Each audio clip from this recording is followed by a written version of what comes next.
Jumping straight into it, before we even start shooting a house, it's all about the preparation. That's what will make for a successful real estate shoot. So we've gotten all the lights turned on in the house. We have things cleaned up. We went through that pre-shoot checklist. We remove any pet items, anything we don't want in the shots. Now, sometimes that isn't possible to do all ahead of time because maybe it's a very messy house. You know you're gonna have to move stuff between rooms, but either way, do as much as you can before you start shooting because it will make the shooting process that much better.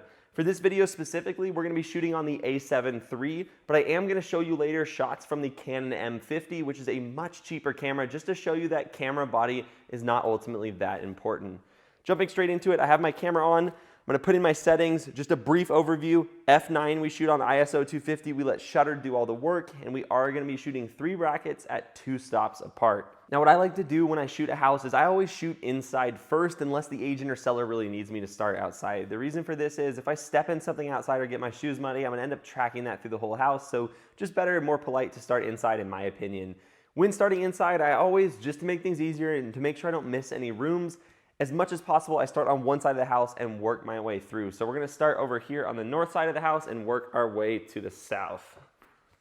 We're already to the first tip that I want to make sure to pass on because it's really important, and every single one of our new photographers always does this wrong at the start. So they get ready to shoot this room here and they step in the room and they set their camera down. You've already lost the battle if you do that. Part of real estate, as we've said in the composition tips video, is getting the widest shot possible. And so what I like to do is pretty much be out of the room and just kind of get the barrel of my lens in the room a little bit, and that will allow me to show as much of the room as possible. There's closets over here, there's a lot over there. I want to be able to show those in as many shots as I can. And again, I'm shooting on 16 millimeters here. So you can scoot in as needed. I scooted in a little bit because I don't want to see this bracket in the corner of my photo. So I'm just going to step in a little. I'm going to go ahead and take the shot. Now what we're doing here is I just like to check my shot. As we talked about in the settings video, we want one photo to be nice and overexposed, one photo to be more of a middle exposure, and one to be darker. Best way to do this, as we talked about, make sure that middle bracket's metering for 0, but I always still check my photos. In rooms like this, there are a ton of big windows, and so what sometimes your camera will do is it'll be metering and telling you how exposed the photo is gonna be based upon the outside exposure. And so you'll set it for 0, shoot that photo, and it's pitch black. And that's why it's really important, something a lot of people don't do. They just churn and go through it, and they think it's good. You gotta check those photos every single shot, every time, if you don't wanna make mistakes. I look through these here. The brightest one is nice and overexposed. The shadows are exposed nicely. The darkest one nicely shows the outside, and the middle one looks pretty middle ground. So I got a photo that shows this side of the room. What I think is really important is to show as many sides of the room as possible. So the next one is probably going to be from that corner showing back this way, or even from that corner, but there's kind of a chair there. We could move it. I think that will be best to show off these windows. There's also a bunch of closets. They're kind of interesting over here, so I think this angle will really show off those. So what I'm doing here is you notice that I'm kind of breaking my waist level rule, right? The camera's up a little bit. And I did that on purpose because if I drop the camera too much, all you see is the side of this bed. So I want to get up over the bed and look into the room. But I got to make sure to change that back when I shoot the rest of the house. Got this shot looking good. Verticals are straight. You can see all these cool cabinets. Got great view out to the mountains there. Bed looks inviting. So I'm going to go ahead and take this shot. Before I do that, my exposure is metering well. I'm going to go up a little bit.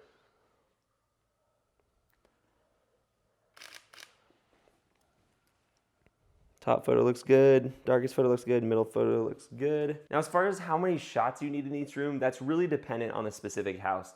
That being said, in the average house, I do kind of default to a set number of photos per room. And that list is below if you want to see approximately what I'll do. It'll say, you know, guest bedrooms 1 to 2 photos, master bedroom 4 to 5, kitchen, whatever that may be. But check out that list and it'll give you a rough idea for the proportions of each room you should include in the final delivered package. This is technically the master bedroom of this house. It's a kind of a vacation rental style house, so it's not like this big expansive master, but it still is the master. And so I probably wouldn't take 3 to 4 photos of a normal bedroom. But that being said, this is definitely the master, so we got to do that. And same with the master bathroom. We'll not typically just take 1 photo of it. I'm gonna try to squeeze 2 to 3 photos, even though it is a smaller master. But check out that list below. That'll give you a greater idea for what I would include as a baseline with each shoot. Gotta move it. Gotta wash your hands after too. So this is a pretty tight bathroom. Oh, I need to make sure to lower my camera after those shots too. So we're gonna do what we can. I definitely wanna get 2 shots. Another example of you need to be outside the room to properly shoot it a lot of the time. So back out here. I'm gonna catch a little bit of the door in the photo. I think I like that in this one. All right, so got that shot ready. Adjusted my exposure so that it was metering for the middle here. Start the timer. Nice and bright, nice and dark, shows all the highlights properly, and the middle exposure looks great. Gotta get yourself into some weird places as a real estate photographer, but it's how you get the good shots. You can always, little tip here is if you need to, you can like collapse up your tripod and get it into smaller areas. Okay, that looks good. So one thing to watch that just happened there is if you have your legs condensed, it's really wobbly on the tripod, so you gotta try to really lightly press the shutter button. And that one we got it good. Reviewing my photos, look good. And I always, that first one, I'm a big fan of deleting photos on location, the ones I don't like, so I'm gonna go back through and delete that first series, but then always verify you still have the full 3 bracket of the next one. We're good to go. So we're done shooting the master bedroom and bathroom, and one thing I wanted to point out that a lot of people ask is, do I shoot closets? And there's not really a yes or no answer to this. For me, it's more if the closet looks amazing and it's really clean, I'll shoot it. If it's packed full of clothes and purses and all kinds of stuff, I'd probably stay away from it. In this case, this one is locked, it's a utility closet. That closet has nothing exciting in it, it's not a walk-in closet. So the only time I shoot closets is if they are walk-in and if they look really nice, or even if they don't, if the sellers ask. But just generally, avoid the closets, especially in the other bedrooms, definitely not needed. On to the front entry. So what I'm gonna do here, kind of like I talked about in the other ones, I don't wanna get into that front entry. I wanna go back into the master to get as wide of a shot as possible. So I was about to take this shot here. It's kind of an angled shot, and it looks okay, but it's just not the best. And so what I'm gonna do is actually step in and kind of get a straight on shot. And I like to mix straight on and oblique shots pretty much evenly throughout the house. If a shot is nice and symmetrical and the room is symmetrical, straight on shots always look great. So it's kind of an agent preference thing. Some agents love them, some don't, but definitely something to mix in. You don't want to do all angled shots and all straight ons. And since this angled shot doesn't show a whole lot, I think it's a great opportunity to come over here and then really get a good straight on that will give, you know, kind of a welcoming entry feel and also line up with the architecture of the house. Let's see. I'm gonna try one more front entry shot here that shows the door, but also gets more of the expanse of the living area in. And this is one I'm gonna raise it up. We'll talk about that in the kitchen specifically, but for this shot, I wanna raise it up a little just to see over that countertop. Get my verticals nice and straight.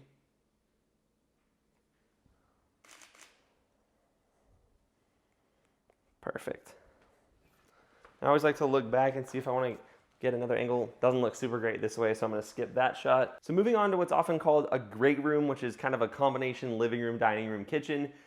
There's some specifics that you're gonna do a little differently given that it is all one big room, but overall it's really important to still break it down into its unique parts. So we're gonna shoot the kitchen, make sure there's some shots that are just the kitchen.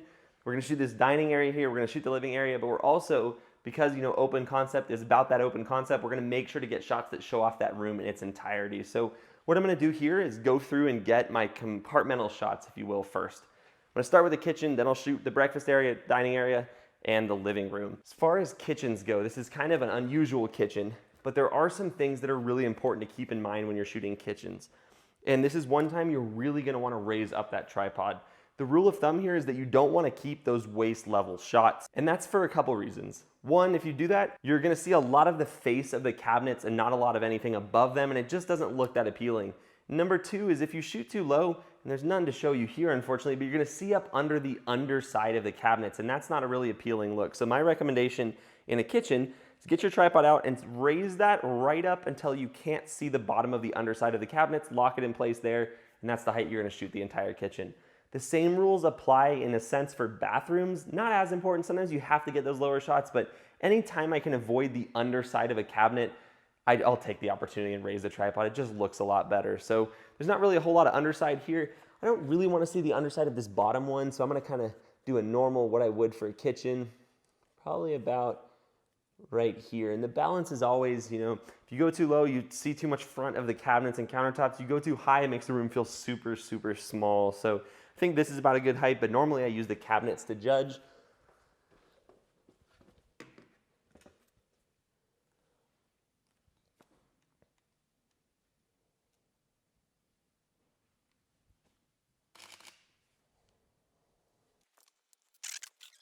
One thing to keep in mind is you gotta really watch for mirrors. Again, not the end of the world if you end up in one, it's just more editing. And so over here we can see there's actually two mirrors. There's the reflection in the glass of the shower and then the actual mirror. So just one thing to keep in mind, it's much easier to edit out just a tripod. So if you have to, set that 2-second timer, run out of the image. It'll get the tripod in the shot, but at least you're not gonna have to edit your whole body out of the shot, which makes things a lot more difficult. So here's a good example of mixing angled shots with straight-ons. I've shot a bunch of angled shots this way. I'm gonna shoot a straight-on now. I like to get this sink window shot if at all possible because, you know, a lot of people wanna do dishes in front of a window, and if there's that opportunity to take that shot, always get it.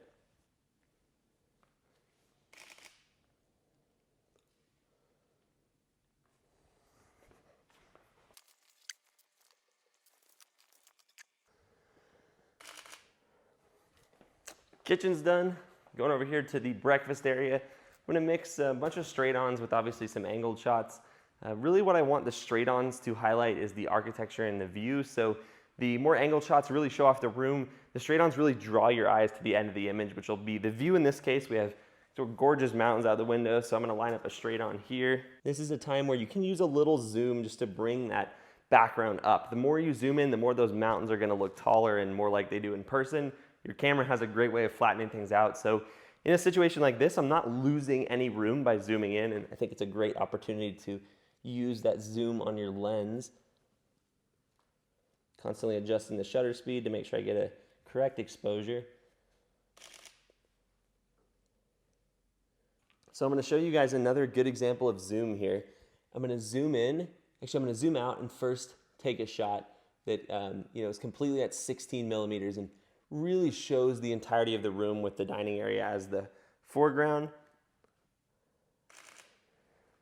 You'll notice the mountains look pretty small in that, but if I take relatively the same shot, but I zoom into 35 and I highlight the dining area here, you can see just how much bigger those mountains look. Don't go crazy with those interior design shots, but you can definitely throw some in there, especially when it highlights a selling point of the house. Where a lot of people go wrong is they get all excited about the furniture and really zoom in on that stuff, and get some great furniture shots, but you're not selling the furniture, but you are selling the view. And so if we can use the house to bring the view more into scene, that's definitely great. If we can still get a shot that's still real estate oriented, but bring some selling features in, that's definitely what we want to do. And so this is a good time where I could take a couple more zoomed in shots. If we get a shot this way and I'm closer, all I see is this big white wall here, and it doesn't look super great. But move the ottoman. That's one thing you can definitely do. Small furniture like this, easy to scoot out of the way, and allows me to get a great perspective where I can show the kitchen and I get a huge portion of those mountains out there in the shot. So that's a great shot, but the shot, I was thinking about is if I come more like this and I take just a quick shot here, you can see that doesn't look nearly as good. All I see is a bunch of wall, but if I move that furniture and step back, I get a much more appealing shot onto the living room. So again, what I'm gonna do in here, get a good variety of straight-ons and angled shots. I'll do some that are step back and show the whole area, and then I'll do some that are a little bit closer to the scene that make you feel like you're sitting on the couch, and that's important to do both those. Now that doesn't mean I'm zooming in and not showing a lot though. It just means I'm showing it from a different angle.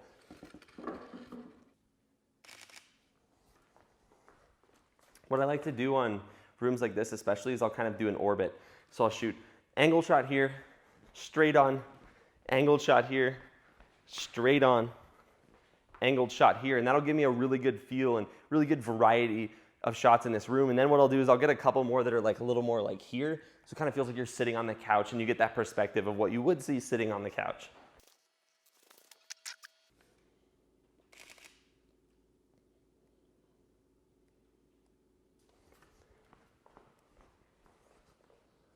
This is another time where you may need to raise your tripod a little just to get over that couch. This one I'm actually gonna step back and kind of show the whole living room. So it's a more real estate shot, and here's one. It's kind of a mix, but still real estate oriented, where I feel a little more like I'm sitting on the couch. I may even move this pillow.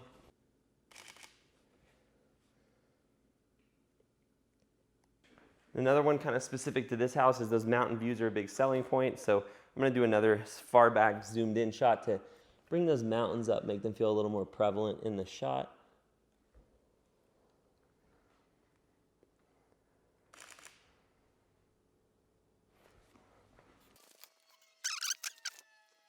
One thing to note that's really important is if you step back all the way in the corner, like from where this video is being shot from, you'll notice that you see a lot of back here, and that doesn't look super good. And so, yeah, you could come up here and like push that TV all the way up against the wall in some cases, but it's gonna off-center it from the couch and look not great for the rest of our shots. So what I recommend doing is just stepping enough forward so you just kind of catch the edge of that TV there and don't show all this. A lot of our new photographers will catch all these wires just in the sake of getting the widest shot possible, and I understand the idea there, that's what we train them to do, but keep in mind that you can definitely just step forward and eliminate some of that wideness just to make the shot look a little bit more appealing. And the same thing goes, you know, if there's a couch that's a little off in the wall and there's a bunch of stuff, there's a bookshelf, you don't need to show all of that, and so feel free to step forward a little bit or slightly zoom in that shot just to avoid showing behind stuff that isn't ultimately appealing.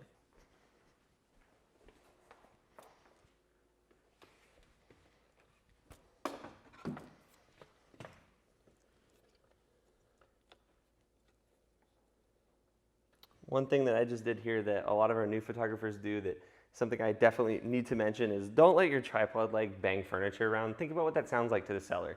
They're around the corner and they hear all this stuff banging. It feels like you're beating up their house. It's not doing any actual damage. It just doesn't sound that professional. So move your tripod slowly and make sure you don't bang things. As small as it may sound, it just kind of adds up to the seller as you're like a rough and tumble, just tearing through the house kind of photographer, and that's not how you want to come across. So we're done with sort of those compartmental shots. We shot the living room as just the living room, the kitchen is just the kitchen, the dining room is just the dining room. Now obviously you can see the other parts of the room in those shots, but I didn't focus on getting any shots that really show the whole room in its entirety. So I'm gonna start with the shot in this doorway here that's gonna show the entirety of the room. I'm gonna do another straight on that way, and I'm gonna get a wide shot from each of the corners that really shows off the entire room.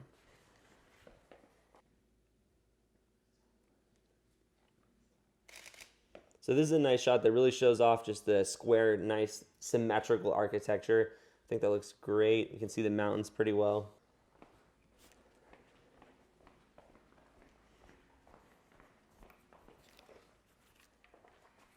I'm gonna raise this one to get over the counter, and this one's gonna be another that just shows off the entire room.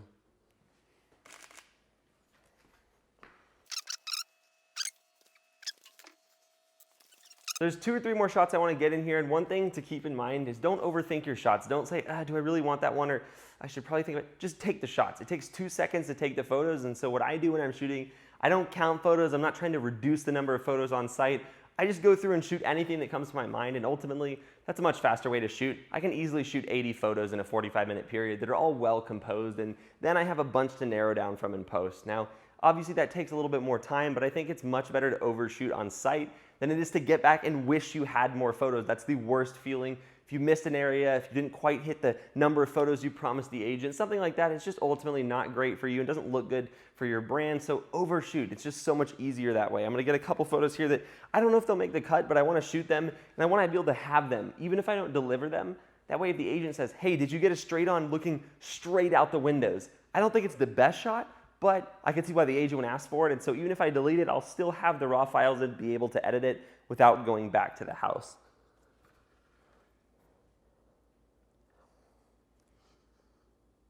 Now that I said I don't think it's the best shot, this shot is amazing, so I'm glad I came over here and took it.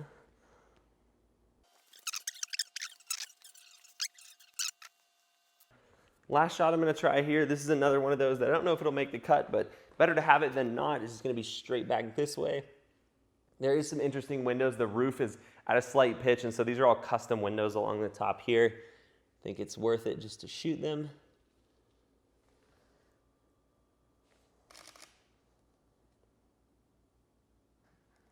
All right, done with the living room and the main area. That means all we have left is a bedroom and a single bathroom.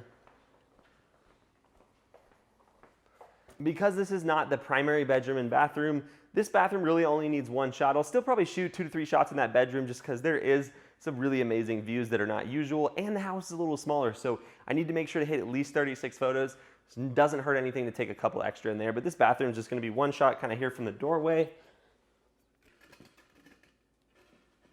And we normally remove trash cans. There's one in there, but actually with the way my shot is, you won't even see the trash can.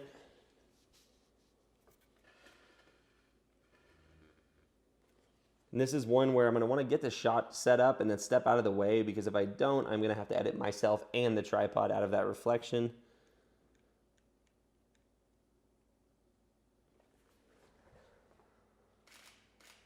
For this bathroom specifically, I shot at the normal height I'm shooting at, but sometimes in a smaller bathroom, in order to make it look like it's an actual real size bathroom, you gotta lower that tripod even more, suck some bottom legs in there. And that also applies sometimes bathrooms, more so utility rooms, but even bathrooms will have a really interesting and unique floor.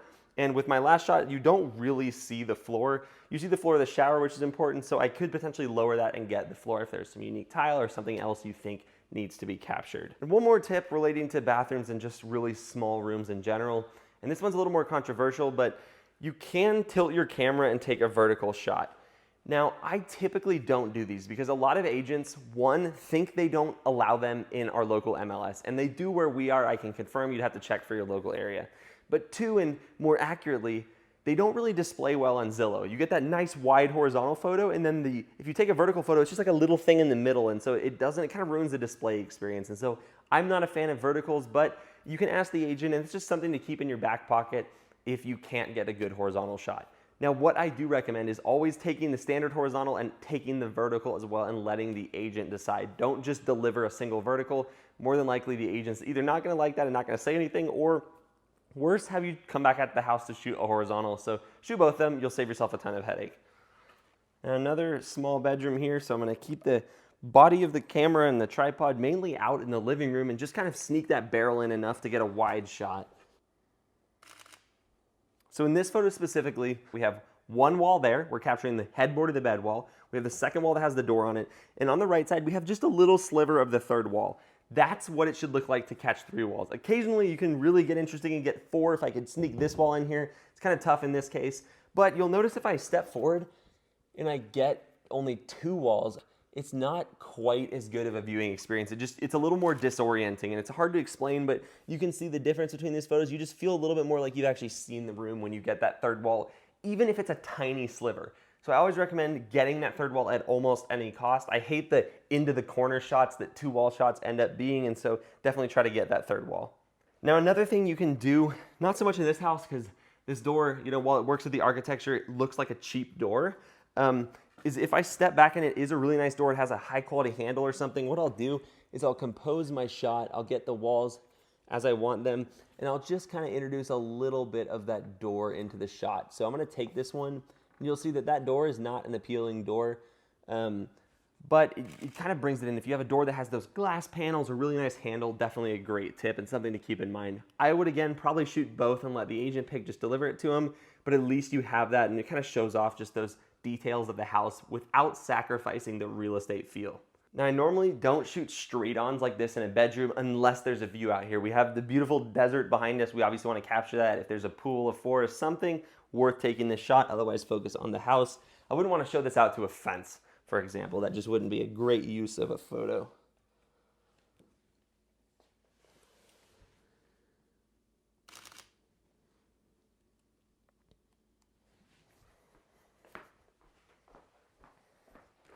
Then, as always, this first shot I showed this way. I got these walls and this wall. Now, I obviously got that shot as well, but if I was only taking 2 and I only got this, I'd want to make sure to show that.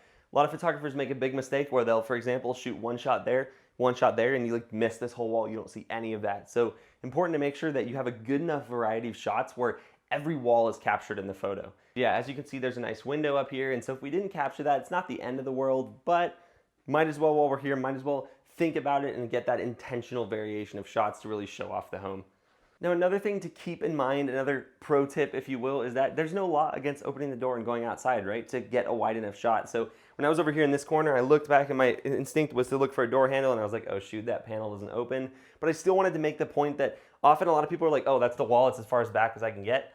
Turn around, make sure there's not a door. In this case, there's some exposed AC and a nice window up there, so I might take this opportunity to fully open this door. That will allow me to get basically as wide as I need to get the whole room. Now, unfortunately, this shot is in fact disgusting, so I won't be taking it, but that tip still applies. Think about your surroundings. It's one of those same things that when a photographer's shooting, they forget the cat on the bed because they're so focused on settings. So again, take a second, think, can I go backwards more? Can I get a better shot here?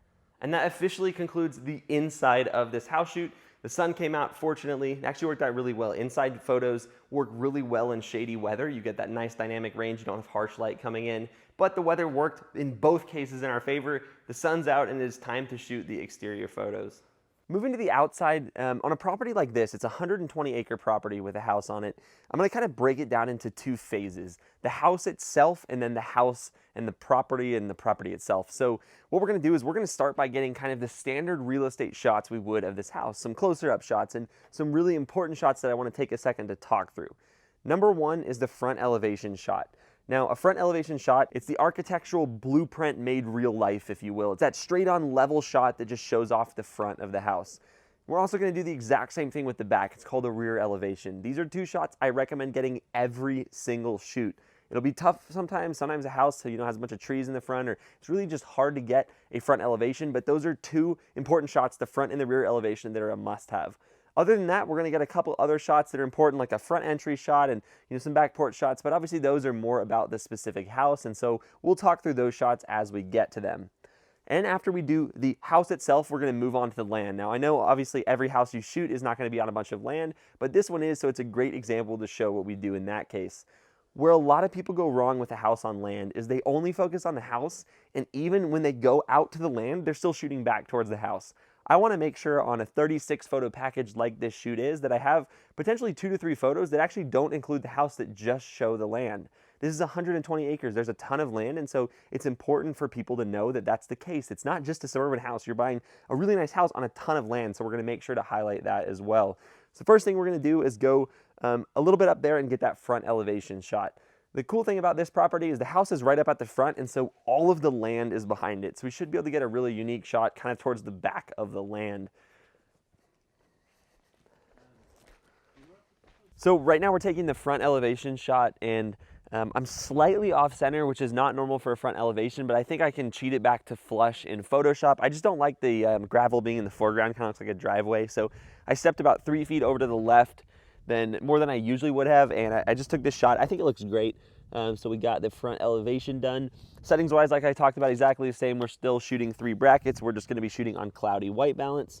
So what I like to do when shooting exteriors is kind of consider it like I'm going to be shooting arcs around the house. So I'm going to go pretty far back, and I'm going to shoot a photo in the middle and a couple angle photos, go 20 feet closer to the house and shoot the same kind of photos just up closer. So I got my front elevation. I'm going to get one over there on the left. I'm going to try to get one on the right. It doesn't look really good over there. There's like kind of a dumpster arrangement, so not sure it'll be great, but I know there's some great shots over here to the left. So one thing to really keep in mind for exterior shots, especially that front elevation, and this shot, which is kind of the best front angle of this house. This isn't a normal or really standard house, and so I think this is more of like that hero shot that the front elevation would normally be. So what I like to do on these is step back as far as I can and zoom into 35, or somewhere between 28 and 35, and then step forward until the house fills the frame. The idea here is that the more zoomed in you are, the more lift it's going to give the house. And so if I shoot on 16 millimeters, the house kind of feels like it's really flat. The image is not flat, the house is flat. But if I zoom in, it really brings that house up and makes the background come forward, and makes for a lot better image and more realistic. If you shoot on 16, the house just looks a lot different than it does in real life.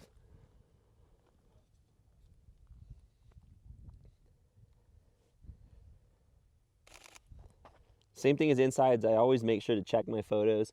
Just don't want to have like a really blown out set that I can't use. Looks good. So now what we're doing here is that closer arc that I mentioned. I'm getting a little closer and taking similar angles. These photos will probably be a little more zoomed out, but just look a little wider and a little closer to the house.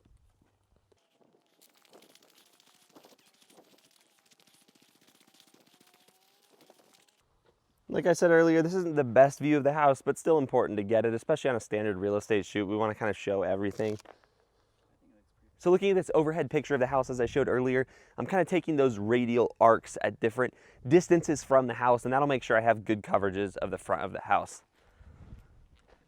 Now, one last really important photo to get on the front is a front entry shot. And whenever I teach our photographers, or whenever they're trained by someone at the company, they almost always initially think we mean a front door shot. It's not the case. We're trying to show the front entry to the house, so you'll see what I mean here. Normally what they'll do is they'll line up like this and kind of take a straight on. What I really like to see is kind of an angled shot like this that gives you some perspective for how you approach the house when you're coming up to the front door.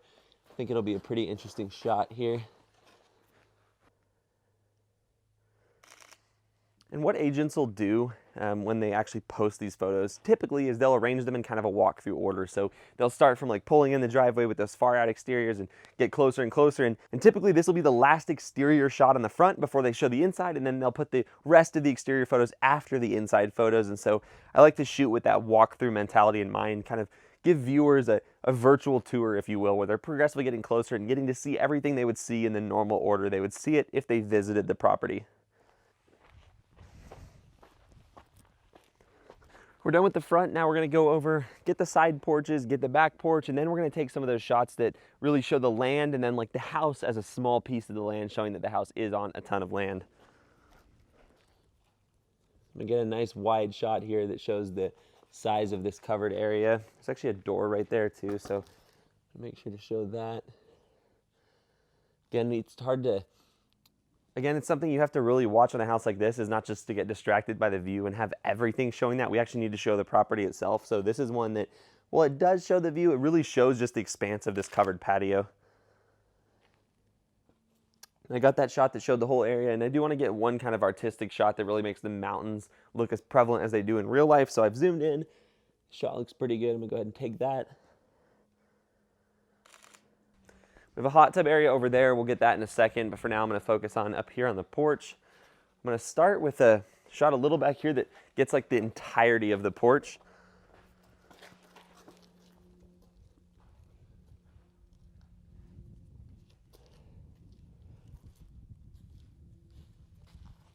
This isn't the most artistic shot, but again, it's showing the entirety of the porch, which is important. Another similar one.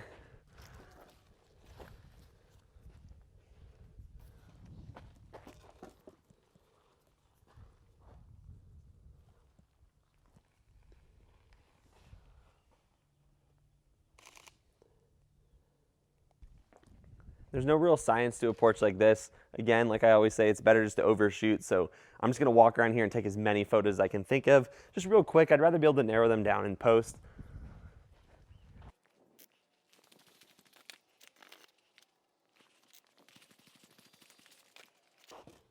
And making sure to include a good mix of straight on shots as well as shots that are angled and either show off the house or the view, just so there is some variation.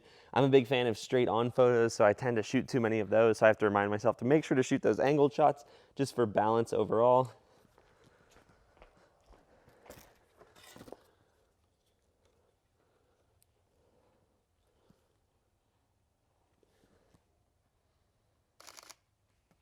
Those are the shots I'm gonna get on the porch. Actually, one more I wanna get is these chairs looking out.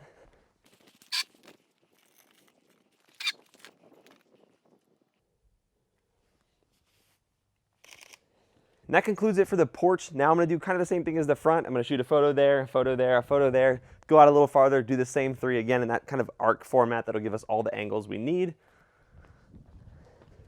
So this will be about good for our first arc, if you will. I'll shoot one here, somewhere over there, and we'll move back again.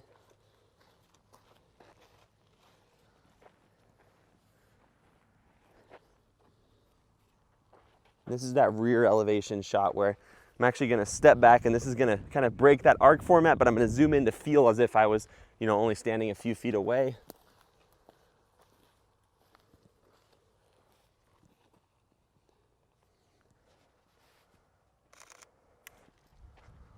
Kind of a tough property to work with because we have some elevation, but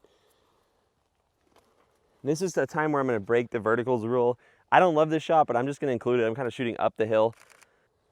This is another one again where I'm going to have to shoot uphill and kind of break the rules I normally try to follow, but that's okay to do. I think it's a really interesting shot. Get one more patio straight on shot.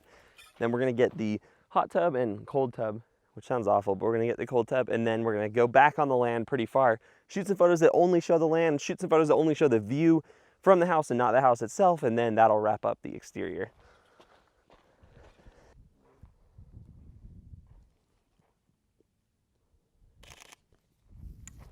Alrighty, over to the hot tub.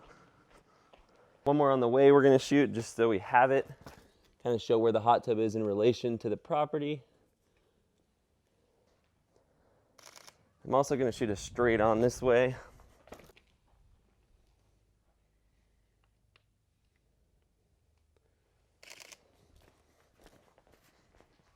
At the hot tub itself, I'm going to shoot one angle that just shows the view from the hot tub, and then one from the hot tub showing where it is in relation to the house. And actually, before I do that, I think we should probably open the hot tub for the best effect here.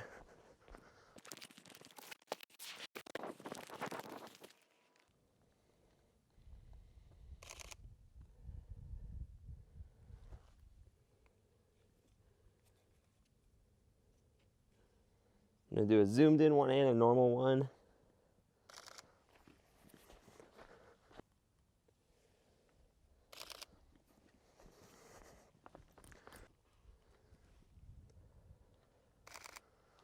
Alrighty, time to go on a little bit of a hike. On the way out there, I'm actually going to shoot one that kind of shows the chairs looking out that way, and then we'll get some that are just land photos. One more shot before we go out there. The hammock, can't forget that. I'm going to use these kind of rock trail down there, some leading lines that'll lead your eyes to the hammock and then out to the view. This will be another zoomed in shot.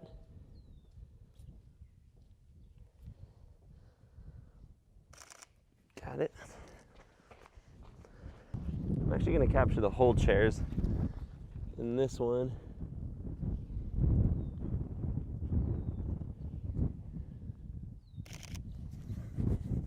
And these shots really just show off the fact that there's a bunch of raw land around here. These don't show anything man-made at all. There's no patios or pathways or anything to distract.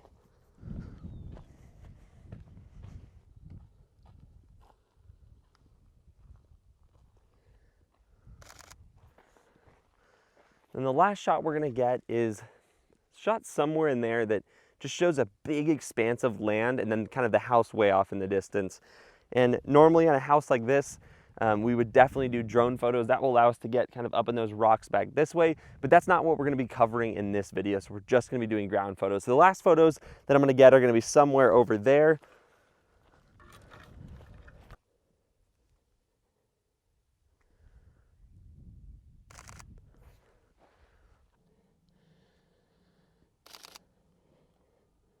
And with that last photo, we are officially done with this full real estate shoot. That's all for this video, guys, and I'll see you in the next one.